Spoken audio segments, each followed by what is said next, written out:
मैंने पूज्य बापूजी से 2004 में दीक्षा ली थी और उसके बाद मेरी 2022 में शादी हुई। मैंने जब कंसीव किया तो मैं अपनी प्रेगनेंसी में हरिद्वार गई, जहाँ पे श्री आशा रामायण जी का सप्ताह चल रहा था। वहाँ पे मुझे एक दीदी मिली जिन्होंने मुझे दिव्य शिशु गर्भ संस्कार के बारे में बताया। उन्होंने मुझे उसकी किट दी, तो मैंने उसको घर जाके बहुत अच्छे से पढ़ा और उसमें लिखा था कि जैसा मैं सुनूंगी वैसा ही मेरा बच्चा बनेगा। तो मैंने घर जाके श्री रामचरितमानस सुना, शिव पुराण सुना, श्रीमद् भागवत सुना। मुझे ना हॉरर मूवी देखने का बहुत शौक होता था, तो मुझे ये बताया गया था कि आप जैसा देखोगे आपका बच्चा भी वैसा ही दिखेगा, मतलब वैसा बनेगा।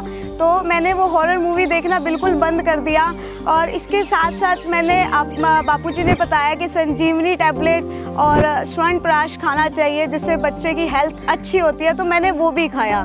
मैं रोज़ अपना जप किया करती थी, सूर्यदेव को अर्घ चढ़ाया करती थी और तुलसी जी को जल चढ़ा के उनकी परिक्रमा किया करती थी। मेरा दृढ़ संकल्प यही था कि मेरी जो डिलीवरी हो वो नॉर्मल ही हो, क्योंकि मेरे को गर्भ संस्कार में बताया गया था कि अगर आपका सिजेरियन होगा तो उसको आपके बहुत सारे साइड इफ़ेक्ट्स हो सकते हैं। तो मैंने उस टाइम बापूजी के सत्संग में भी सुना था कि अगर आप गाय का ताज़ा गोबर का रस लोगे तो आपकी नॉर्मल डिलीवरी हो जाती है। तो मैंने भी गाय का ताज़ा गोबर का रस लिया और उसके तुरंत 4-5 घंटे बाद ही मेरी नॉर्मल डिलीवरी हो गई और बापूजी की कृपा से मुझे एक बाल गोपाल की प्राप्ति हुई।